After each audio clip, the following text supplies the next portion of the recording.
Hello mga nanay sa Pilipinas. Ngayong malapit po ang Pasko, ako po ay magtuturo sa inyo kung paano gumawa ng condensed milk. So sa 1½ cup ng powdered milk, tutunawan niyo po ito sa 1½ cup ng water din.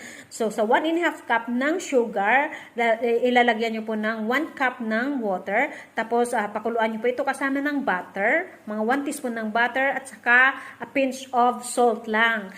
Tapos, pag kumulo na po, idadagdag nyo po ang powdered milk na tinunaw nyo. Kasama ng santan gum na tinunaw nyo sa 1½ cup ng water, 1 teaspoon ng santan gum. Kung walang santan gum, gumamit po kayo ng 2 teaspoon ng corn flour. Ayun. Tapos, lutuin nyo nung siya hanggang sa lumapot. Ayan ang santan gum na sinasabi ko. Prepare niyo po siya ng ahead. Tapos lutuin niyo po siya hanggang sa lumapot na hanggang magiging condensed